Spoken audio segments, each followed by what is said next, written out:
Dois bons dias a todos os nossos irmãos e irmãs, visitas que possam estar connosco, que possam sentir-se bem na casa do Senhor. Eu continuo a achar estranho algumas coisas, ainda não consegui habituar-me. Vamos lá ver com os óculos postos como é que as coisas vão funcionar.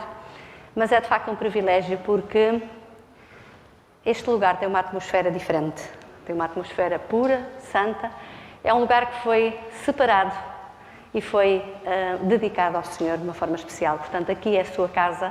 E embora nós estejamos gratos porque Ele nos visita nos nossos lares todos os dias, e hoje seguramente Ele estará a fazer visita aos nossos irmãos que aqui não estão, mas Ele está aqui presente no seu lugar e hoje somos nós a visitá-lo na sua casa. E posto isto, queria ver as mãos daqueles que estão felizes porque é sábado e porque podem estar aqui na igreja. Que bom, eu também. Antes de iniciar a lição, e já tendo tudo a ver com o tema, gostaria de vos partilhar uma frase que eu achei extremamente interessante e hoje encaixa aqui na perfeição. Quando a ouvi, estranhei. Aliás, sim, estranhei. Agora entranhei, principalmente depois do estudo desta semana. E a frase dizia o seguinte, e vamos ver se os irmãos concordam com ela. Testemunhar é a missão que nos foi conferida pelo nosso Deus enquanto esperamos o seu retorno. Concordam? É algo de interessante, não é? Na altura, quando ouvi, que já foi há uns anos atrás, não percebi exatamente onde é que queríamos chegar. Mas, de facto, a missão é esta. Às vezes julgamos que a missão é outra coisa. E enquanto esperamos, a missão é para ser desenvolvida enquanto se espera. Portanto, para que a nossa espera tenha, de facto, outro significado, outra expectativa. Bom, gostaram da lição desta semana? O Pedro já disse que sim, eu particularmente também gostei. É curioso, sempre que pegamos um trimensário novo, numa nova temática de estudo, achamos, e eu falo por mim, que já estou na igreja há muitos anos, que não vamos ter nada de novo, parece que é papa para bebés, mas, meus irmãos, cada vez que estudamos, é isso a veracidade e a grandiosidade da palavra do Senhor é que ela é todos os dias nova. Todos os dias conseguimos perceber coisas diferentes, todos os dias acrescenta qualquer coisa, todos os dias nos enriquece mais, porque só pode ser assim, porque ela é proveniente e é a palavra de um Deus que é infinito, que não tem princípio nem tem fim. Portanto, a sua palavra tem que ser imensa, não se esgota jamais. Pela eternidade estudaremos este livro e não o esgotaremos. Teremos sempre particularidades e coisas novas, com a bênção de conhecermos personagens ao vivo e a cores, não é? Que aqui apenas tivemos como histórias. Bom, avancemos então para o nosso tema, porque hoje havia tanta coisa, porque realmente é imperdível estudarmos a lição da Escola Sabatina. Porque no tempo que temos, e já agora, Pedro, até que horas, por favor? Não brinques, que eu falo muito. Muito obrigada. Portanto, realmente, nunca se consegue tocar em todas as coisas, todos os apêndices, todos os comentários. Há tanta riqueza adicional. Eu trouxe alguns que uso e que recomendo para aqueles que ainda não têm o privilégio de ter. É uma mais-valia, é um acréscimo de informação e de conhecimento válido. Portanto, façamos disso o nosso estudo. Testemunhas vencedoras era o tema, não é? Porquê a importância do testemunho? Eu gostava de iniciar com vocês levassem os vossos olhos ao verso áureo, que é pequenino e seguramente toda a gente o sabe de cor. O que é que nos diz? Porque... Queria ouvir-vos. O que é que diz o verso áureo? Porque... Não podemos deixar. É um imperativo, é uma ordem. Não podemos deixar de falar daquilo que temos visto e ouvido. E se hoje eu não sou ainda uma testemunha, há qualquer coisa que não está bem na minha vida. Porque o Senhor me diz que eu não posso deixar. Não é só falar de vez em quando. Não é só testemunhar um dia na semana. É não deixar de falar. É completamente diferente. Porque eu penso que esta semana todos aprendemos, já a tua palavra Zé, que o testemunho realmente é algo muito especial. É algo que nós vamos falar não de nós mesmos, mas daquilo que se passou connosco, dando glória àquele que efetua a transformação. Diz Zé. O testemunho serve também, quanto mais testemunhar, quanto mais testemunhas houver, para que o caso seja real e verdadeiro. E também essa conexão. Muito bem, portanto já estás a falar na temática essencial, que é o poder invulgar que tem o testemunho, não é verdade? Eu posso contar uma história de outro, até com muitos pormenores e muito rica, mas se não fui eu que a vivi, as pessoas que me ouvem podem acreditar ou não, não é? Dependendo da credibilidade que eu tenha, mas há sempre uma dúvida no ar. Quando eu digo isto aconteceu comigo, fui eu que vivi, fui eu que vivenciei de alguma forma, o testemunho tem outro peso, não é? E foi isso que realmente estudámos ao longo desta semana. E é isso que o Senhor deseja connosco.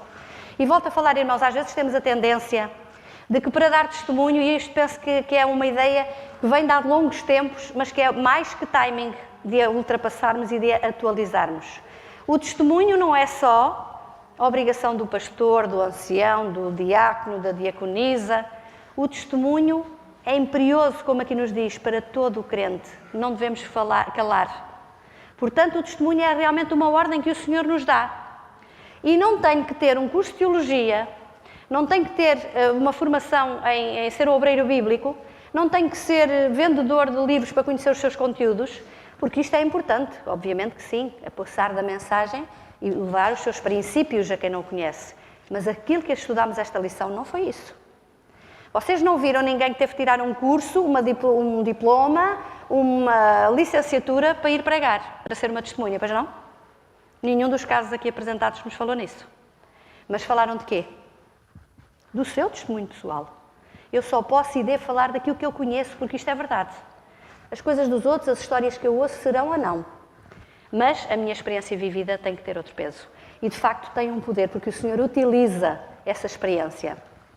E vamos avançar mais um bocadinho, realmente. Podemos começar, porque o tempo vai andando e vai andando. Eu queria apenas dizer que,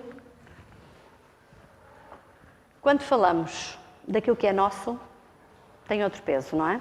Na sequência do que acabámos de dizer. Hoje, temos N de inseguranças, ou não temos?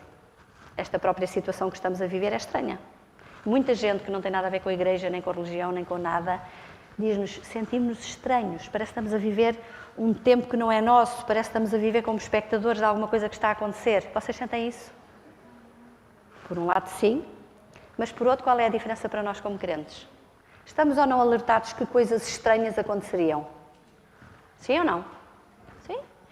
Não sabia, o texto bíblico não nos fala em Covid-19, pois não? Mas fala-nos ou não em pestes e pandemias? Ou epidemias, a pandemia é um termo também muito mais novo. Portanto, fala de que coisas acontecendo estranhas, e isto é ou não uma coisa estranha? É, sem dúvida.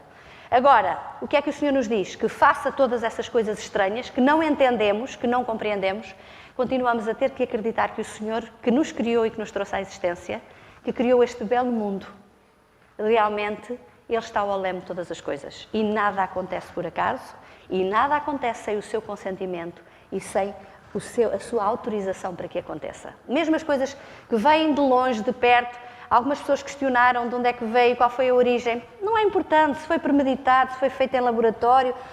Não importa a origem das coisas. Importa que o Senhor aproveita, porque assim o entende, para tirar lição de vida. Não tenho dúvida que o mundo parou para escutar a voz do Senhor. E hoje as pessoas estão muito mais receptivas ao ouvir a mensagem que o fariam de outra forma. E por isso estas tais testemunhas improváveis que começámos por falar e aparecem-nos registados em Marcos 5. O que é que nós lemos no capítulo de Marcos? Um texto que nos fala de um homem. Não era só um homem, infelizmente. Era um ser humano que vivia ou convivia com mais 6.000, não é? Diz-nos que ele era possesso de uma legião. Eu não tinha noção dos valores. Eu sabia que legião que eram muitos, e falei sempre em muitos, mas ao ler alguns comentários, diz-nos que realmente tem a ver com o exército romano, e uma legião eram 6 compostos, um batalhão de 6.000 homens. Portanto, vocês vejam realmente como é que aquele ser conviveu e viveu completamente dominado pelo poder do inimigo. No entanto, o ser humano tem noção, mesmo às vezes que não saiba onde é que há soluções, mas tem noção de que existe alguém superior a si e que tem poder para o resgatar. E vemos que, alguns no tempo, este homem é ele mesmo, enfim, envolto num espírito que não era o mais fácil nem liberto, ele vem procurar Jesus, ele pede ajuda, ele pede socorro. E isto também é uma lição de vida para nós. Independentemente das nossas dificuldades que todos temos, umas coisas em que eu venço, mas não venço noutras, onde eu sou mais forte o Pedro pode não ser, e onde o Zé é mais forte a Jeca pode não ser, e portanto o Senhor vai completando as nossas fragilidades com a sua força. E este homem pediu, e nós devemos também pedir ao Senhor que nos ajude onde cada um conhece de si mesmo. Portanto, é importante, o Senhor tem poder para dar, tem poder para restaurar, tem poder para transformar, mas eu preciso de ter necessidade, preciso de pedir e preciso de permitir que Ele faça em mim. São 3 coisas importantes. Parece que às vezes a nossa posição é passiva, é só querer, mas não é. Em primeiro lugar é termos consciência das nossas necessidades. Depois é realmente sabermos onde é que devemos ir à fonte buscar, não em fontes rotas, em cisternas rotas, como ouvimos dizer, que é as ofertas que o mundo pode trazer, mas em Jesus há a solução real, porque se Ele é a origem da vida e Ele é o doador da mesma, portanto só com Ele e nele poderemos ter vida e vida em abundância. E portanto Ele é a solução para todo e qualquer problema, e isto não é filosofia barata, é realmente a essência do caráter do nosso Deus, que é amor. E é aqui que reside também a minha experiência de vida, onde eu falho, onde eu sei que ainda tenho muitas coisas a serem vencidas e que eu sozinha não vou conseguir ultrapassar, eu devo pedir ao Senhor que transforme o meu coração, que faça algo em mim, eu permitir isso, não é? Bom, o que é que aconteceu com este homem? Ele pede socorro e o socorro veio? Veio, sem tardar, não é verdade? O Senhor teve poder para derrotar o inimigo, já o fez na cruz do Calvário, fê-lo agora de uma forma manifestamente poderosa, porque já vimos que ele expulsou uma legião, portanto, de malignos, sabemos a história, que foram, entraram numa manada de porcos, não é? Que posteriormente se atiraram de um precipício. Vemos o que é que acontece. Quando o poder do demónio sai da pessoa, como é que aquele homem ficou? Vocês não estudaram a lição? Transformado, era essa a palavra que eu queria. Mudou completamente o próprio aspecto. Alguém o vestiu, porque ele não tinha roupas, não os foi comprar. Alguém o vestiu, alguém o tornou, alguém o penteou. Alguém o tornou com um aspecto aprazível. E, de facto, este homem ficou completamente mudado, completamente transformado. E agora, contrariamente, portanto, àquilo que poderíamos pensar, esta foi, de facto, a primeira testemunha do Senhor Jesus. A primeira testemunha cuja vida era um exemplo. Ele quase nem precisava de abrir a boca, porque só a sua presença, a sua transformação era, de facto, algo de extraordinário. E é curioso que é por isso que o Senhor o manda ir e o manda testemunhar primeiro aos seus familiares, àqueles que o conhecem de perto, mas também a quem? Àquelas 10 cidades onde ele estava inserido que o conheciam, porque ele não era uma figura que passasse despercebida, não é verdade? Alguém que era acorrentado e que rebentava correntes, alguém que vivia nos sepulcros, alguém que afugentava as pessoas e que as amedrontava, portanto, era uma figura pública e, de facto, o seu testemunho, o só aparecer de forma sóbria, correta, era algo que as pessoas teriam que perguntar o porquê, como é que aconteceu, o que é que te aconteceu, como é que tu agora estás assim. Portanto, ainda que não houvesse mais interesse nenhum em mais nada, a própria pessoa, sem quase que dizer nada, era um testemunho vivo e foi isso que o Senhor quis. A história também nos diz que este homem, tão agradecido que estava do poder aplicado a si mesmo, ele rogou ao Senhor, ele pediu, ele implorou, ele suplicou para ir com ele no barco na sua viagem. E aparentemente a gente, o Senhor não levou, ele era sinceramente grato, não é? Mas porque o Senhor sabia, como sabe todas as coisas, que aquele testemunho,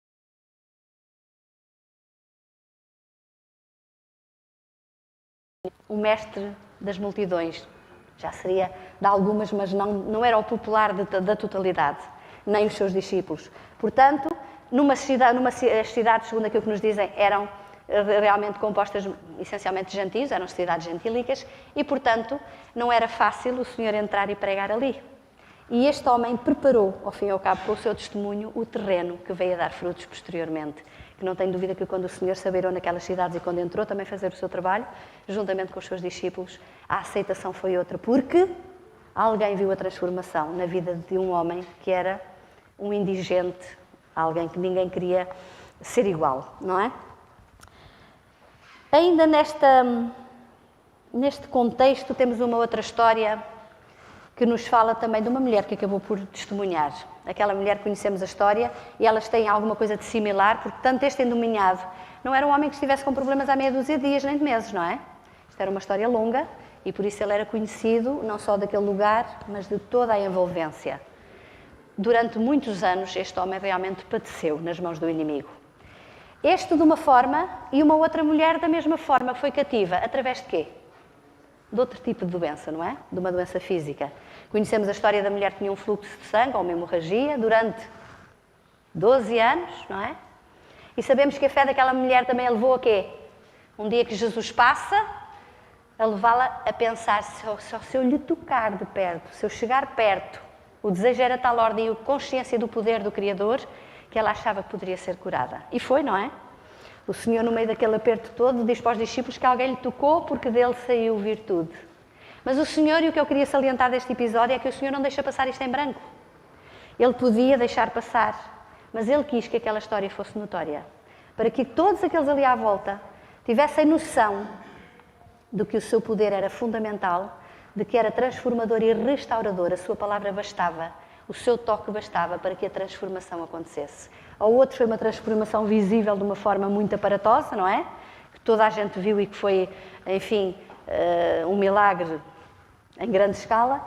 Aqui não foi de menor escala, porque este ser humano, esta senhora, vivia igualmente presa pelas garras do inimigo que aprendeu de uma outra forma, pela doença em que ela gastou tudo o que tinha, em que realmente era escrava e vivia infeliz, e realmente através do toque restaurador do Senhor ela pôde também, e o Senhor o que é que lhe disse também? Vai e partilha.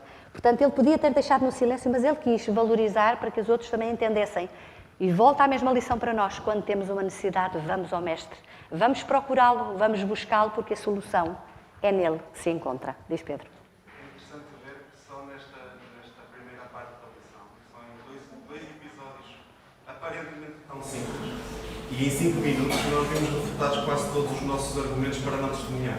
A nossa debilidade física às vezes, porque nós dizemos, eu não posso, eu gaguejo, eu tenho esta dificuldade, eu não consigo falar em público por este motivo ou por aquele, eu tenho este problema físico, ou então alguma debilidade espiritual.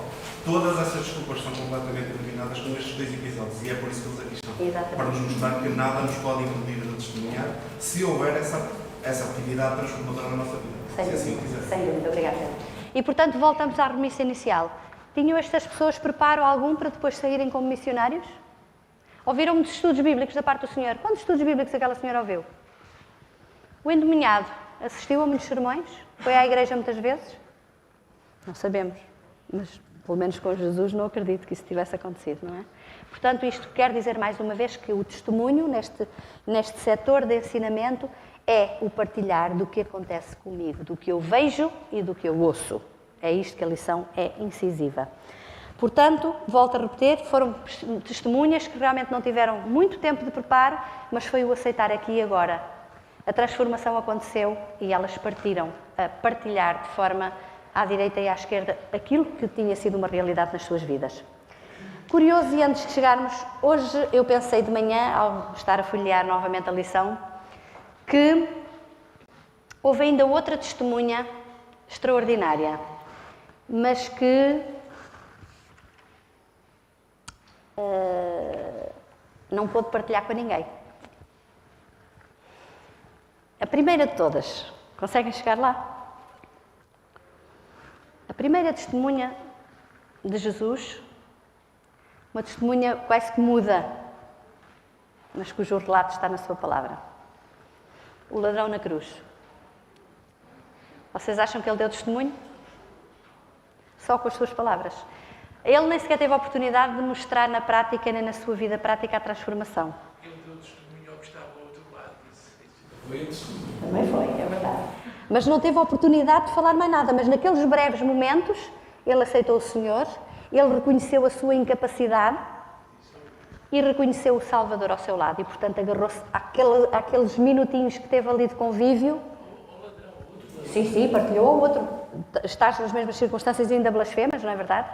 Mas, portanto, vemos que realmente o estar perto do Senhor, a transformação é Ele que a faz.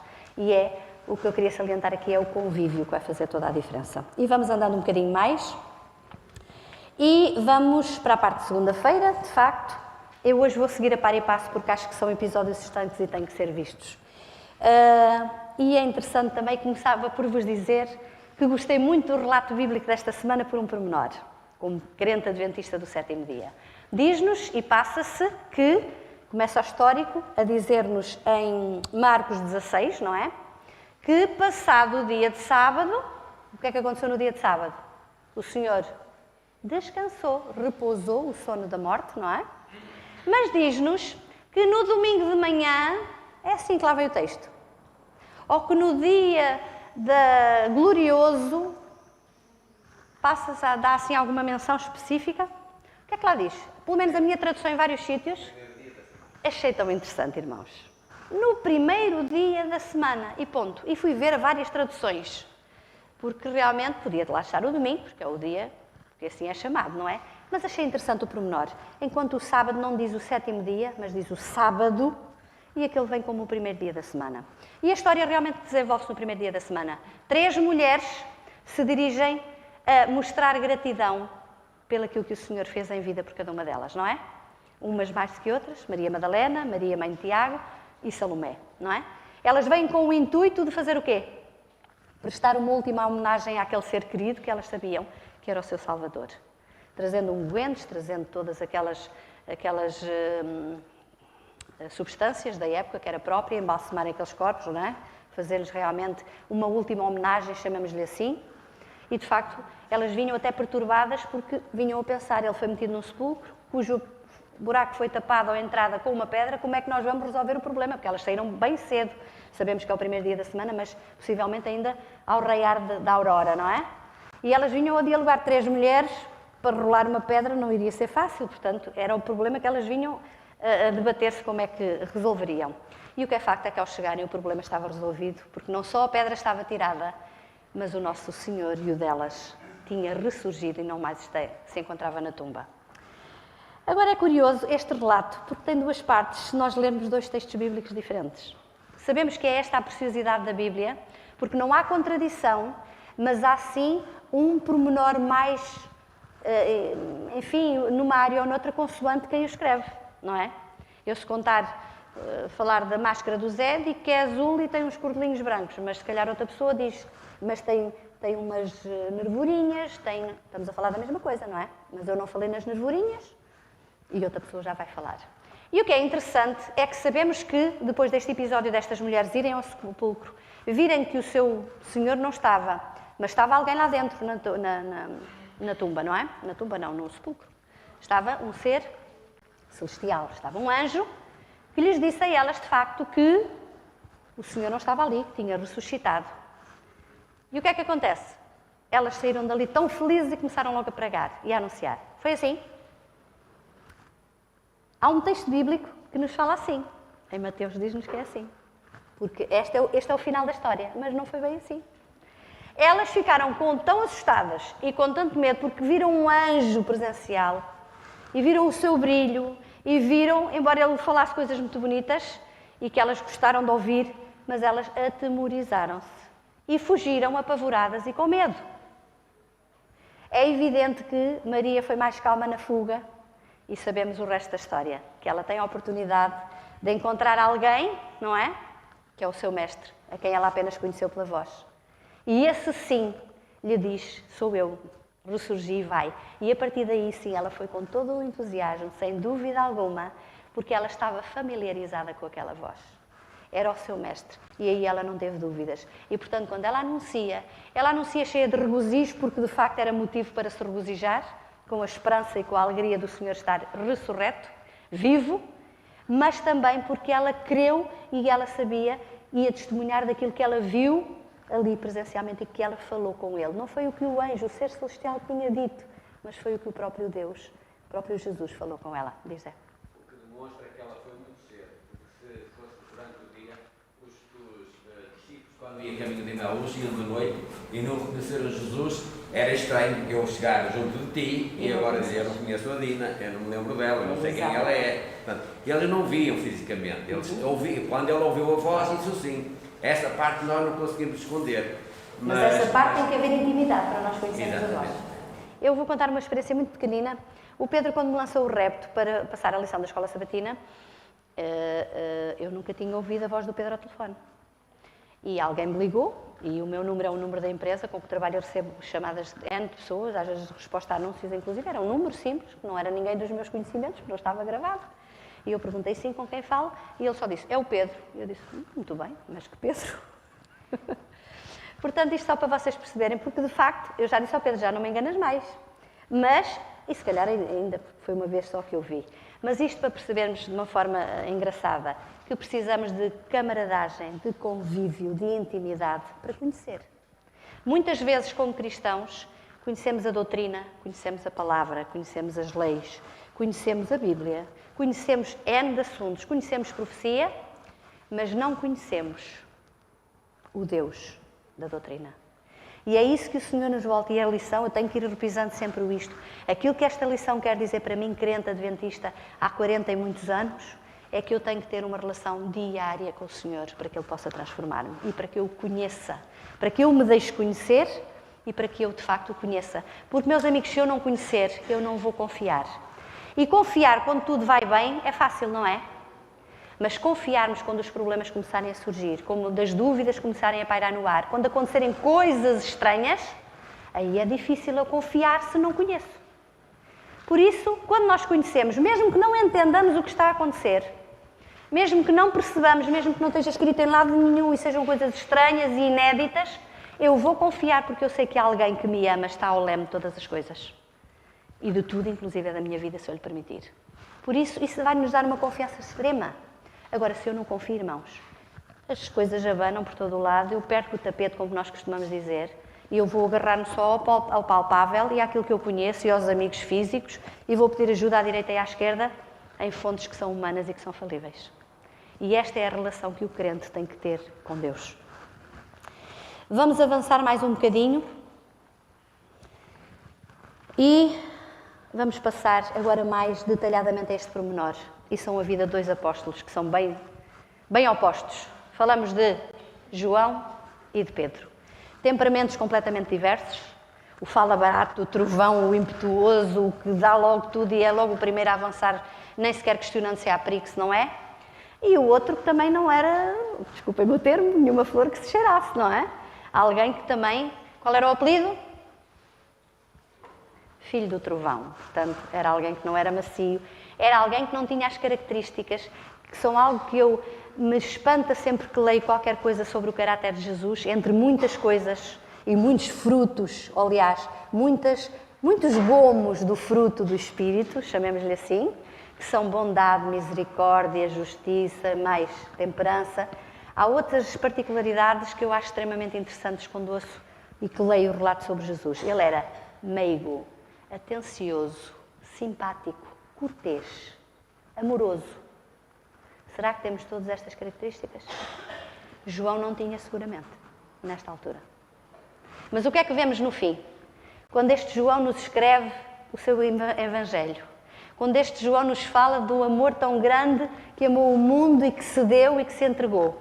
Quando ele nos fala no Apocalipse e nos dá, já no término da sua vida, em sentido de que tudo aquilo que aqui está escrito é verdadeiro e é fiel, porque foi fiel aquele que lhe o revelou. Como é que nós vamos encontrar este homem no final da sua vida, já idoso? E não tanto, penso, não precisamos de chegar até tão longe, não é? Mas vemos alguém doce, alguém meigo, alguém que era chamado depois como o discípulo do amor. Estranho, não é? Foi ou não uma transformação completa? Do trovão para o discípulo do amor. O Pedro não teve esse apelido, mas sabemos que a sua vida também demonstrou uma transformação tamanha, que só o poder do Senhor poderia operar naqueles homens. E reparem, a transformação não veio logo nos 3 anos de ministério de Jesus, curiosamente. Pois não. Foi posterior. Os resultados vieram depois. Mas porque depois eles ainda o buscavam com mais fervor, porque já não o tinham perto. E, portanto, se nós às vezes podemos dizer que eles tiveram vantagem porque viveram com Jesus, é verdade, porque viram os milagres, porque o acompanharam, porque viram o seu exemplo do dia-a-dia, é certo. Mas, meus amigos, acabaram por se agarrar mais e ter mais comunhão e mais intimidade com o seu Senhor depois de não o terem consigo. Depois dele ter subido e de não estar mais fisicamente presente. Portanto, estão em igualdade de circunstâncias ou não como nós? Estão, não é? Tiveram realmente alguma benesse especial do convívio que eu desejo muito que todos nós um dia possamos ver face a face o nosso Criador. Hoje só o conhecemos como um espelho, não é? Como um enigma, de longe, pelo que lemos e pelos históricos registados, mas um dia veremos o nosso Deus face a face, como eles tiveram a oportunidade e o privilégio de conviver com Ele. Isso realmente é uma vantagem que ninguém lhes tira, mas nós um dia compensaremos essa lacuna, se o Senhor o permitir. Mas, de facto, o que vemos aqui é que esta transformação foi gradual. foi dia a dia, porque a partir do momento em que aquela mulher, e acredito que as outras depois, não é? Seguindo Maria, partilharam a ressurreição do seu Senhor, e eles se lembraram de facto de tudo aquilo que ele já lhes tinha dito e prevenido, mas naquela hora de angústia, de perda e de decepção, eles não se lembraram mais, mas depois lembraram-se que o Senhor lhes tinha dito que iria acontecer tudo aquilo, não é? Então a sua vida mudou, o objetivo de vida mudou e a sua missão mudou enquanto esperaram. Eles esperavam que viesse muito mais próximo, não é? Nós sabemos que não era assim, mas eles esperavam que o seu Senhor que retornou, aliás que subiu, que voltasse rapidamente para eles e concluísse a sua obra. Mas o que é facto é que daquele dia em diante a sua proclamação teve outro objetivo, porque eles passaram a falar do que eles tinham vivido com o seu Senhor, do que eles tinham experimentado, e por isso ninguém os podia calar. E por isso eles tiveram inclusive poder para transformar vidas também, para curar. Os discípulos do Senhor tiveram poder para curar. E esse episódio também é-nos relatado aqui com o Pedro, não é? E com o João, quando eles passam, um mendigo está pedindo, à Porta Formosa, não é? Estava pedindo ajuda, uma esmola, alguém que era coxo de nascença, e o que é facto é que eles disseram que não tinham prata nem ouro, mas daquilo que eles tinham, isso lhe davam. E era realmente o poder da transformação, que apenas foram os instrumentos nas mãos do Senhor para que a cura acontecesse àquele homem. E, portanto, isto provoca um grande alvoroço, não é? Eles acabam por ser presos, coitados, por estar a fazer uma obra tão má. Imaginem, curaram alguém, que era alguém que, já estou a palavras, deixa-me só concluir o raciocínio, que era alguém que de facto tinha um problema de nascença e tal e qual, vejam a insensibilidade das pessoas, tal e qual, e remontando agora à lição de domingo, como as pessoas não valorizaram a transformação do endemoniado e só se preocuparam com os porcos e com a perda material, porque realmente foram muitos animais que se perderam, que morreram e que os seus donos ficaram com o bolso mais vazio e não valorizaram o ser humano nem a transformação fantástica que estava à vista. Aqui, de igual forma, não valorizaram aquele homem que realmente passou a ser uma pessoa sã, saudável, mas também se preocuparam com o quê? Com a imagem. Porque quando eles dão esta bênção ao homem, é em nome de quem? De Jesus o Nazareno, aquele que tinha ressurgido, aquele que tinha saído da tumba, aquele que tinha vencido o pecado e a morte e o inimigo. E, portanto, aqueles seres, as altas patentes da época, não lhes convinham, nem era agradável ouvirem semelhantes relatos e quiseram calar aqueles dois homens.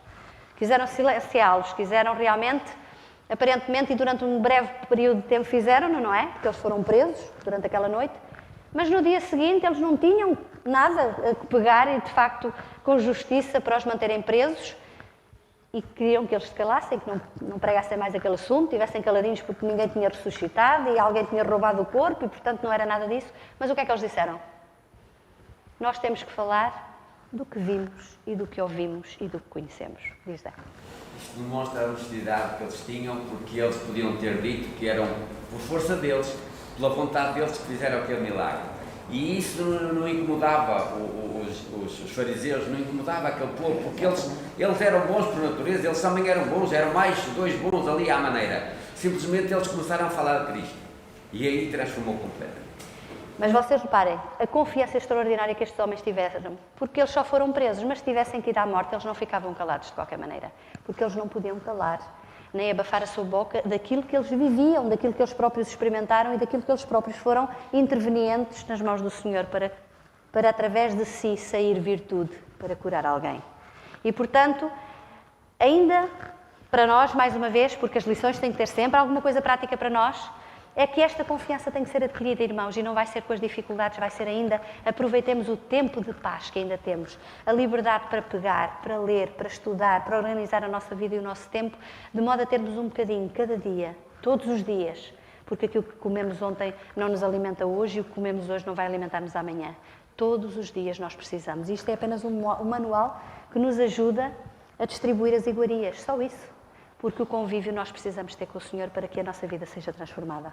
Estamos a chegar quase ao final e vamos chegar ao último personagem, ao último testemunho pessoal, que é de um outro grande pequeno homem. Parece-me que ele era um homem de pequena estatura, Paulo, segundo alguns relatos, mas foi um homem realmente grandioso nas mãos do Senhor, um vaso de honra, que realmente foi alguém que inicialmente começou como um Saulo, não é? E que se transformou num Paulo. Alguém que realmente estava sinceramente enganado, Alguém que se empenhava, julgando que estava a fazer o bem, mas que estava a perseguir o seu próprio Senhor, não é? É evidente que a transformação, é evidente que as conversões das pessoas, como a própria lição nos diz, não têm que ser todas extraordinárias e desta forma pomposa como, portanto, a conversão do Saulo, não é? Em que uma luz do céu o ofusca, em que ele cai, em que uma voz audível fala com ele e diz: "Porquê é que me persegues?" É evidente que nem todos temos este tipo de situação, o que não quer dizer que as conversões sejam menos válidas, menos intensas, menos reais e com menos, portanto, consequência para a eternidade, não é? Mas, de facto, aquilo que nos interessa saber é estar disponíveis. E diz-nos aqui, que eu quero ler um bocadinho, que diz na quarta-feira, que partilhar a nossa fé é sempre uma experiência dinâmica. É contar a história do que Cristo fez por nós já no passado, mas não acabou, pois não? Faz por nós hoje e vai continuar a fazer por nós amanhã. O Senhor no passado o que fez por nós, meus irmãos? Morreu na cruz do Calvário. Nós não éramos nascidos, mas o seu sangue já foi vertido por cada um de nós, pelos que viviam na época e por todos aqueles que viessem a aceitá-lo e a crer nele, certo? Portanto, o Senhor já fez algo de extraordinário por nós. Hoje está a fazer alguma coisa por nós? Sem dúvida. O Senhor está no lugar santíssimo, intercedendo, quem sabe se o meu nome está passando, julgando, e Ele está perante o Pai dizendo: esta é fraca, esta tem tanta coisa ainda para mudar, mas ela me ama e delegou em mim a sua representação. E por isso o meu sangue vertido no passado por ela vai limpar esta página que não tem coisas muito bonitas lá escritas. E esperemos que Ele continue fazendo até ao seu retorno, para que eu seja vencedora e para que o Senhor vá limando dia a dia as minhas deficiências. Seja este realmente o nosso privilégio. Apenas tocar em que este homem, e esta história quando aparece aqui em Atos dos Apóstolos no capítulo 26, fala-nos da última experiência de vida, talvez, não sei muito bem, mas como testemunho, do apóstolo Paulo perante o rei Agripa. Vemos já aqui um Paulo não cheio de vigor, não cheio de força física, não cheio de robustez da juventude, mas um Paulo idoso, um Paulo cansado de naufrágios, de tarefas, de caminhar de um lado para o outro sem ter avião, não é? As viagens não eram como os nossos evangelistas fazem, que passam de continente para continente num espaço de horas. Eram muitos dias, eram muito morosas as viagens neste tempo, eram dificultosas. As viagens de barco não tinham conforto, havia naufrágios, havia muita coisa. Ele teve realmente uma vida cheia de dificuldades. Mas mesmo assim, o que é que nos diz? Além de cheio de cicatrizes, cansado das viagens, vemos ali um coração cheio do amor de Deus e com o rosto radiante de bondade do céu. É algo extraordinário. E foi nesta postura que este homem se apresenta também perante o rei e que era um homem letrado, como sabemos, um homem extremamente inteligente, um apóstolo que os seus escritos estão cá para realmente serem lidos e que nem sempre são tão simples, numa primeira e numa imediata leitura, mas era um homem diplomata que soube falar com o rei de forma a que ele fosse agradado daquilo que ouviu. Ele disse que o rei era um homem capaz, um homem inteligente, um homem conhecedor de tudo aquilo que o rodeava e levou realmente a que o rei quisesse ouvir mais. E ele, com esta diplomacia, acabou por deixar que o rei permitisse que ele falasse abertamente e ele pôde contar a sua história. Ele pôde contar a sua conversão. E embora Agripa fosse um rei ímpio, como sabemos, que ele próprio diz: quase me persuades a que me torne cristão, seguramente este testemunho pessoal teve peso. Às vezes as decisões continuam a ser. E isto também só para vos dizer que às vezes ficamos tristes quando partilhamos a nossa fé com alguém e as pessoas não aceitam, não querem. Jesus partilhou com muita gente que nem todos aceitaram. Esta história de Paulo também tem esse final que Agripa não aceitou, mas teve a oportunidade de conhecer. E ele falou, volto a repetir, do que viu, do que viveu e do seu Senhor pessoal. Que nós possamos, porque ninguém pode dizer que não tem nada para falar, se o Senhor já fez tanto no passado, continua a fazer e vai fazer por cada um de nós.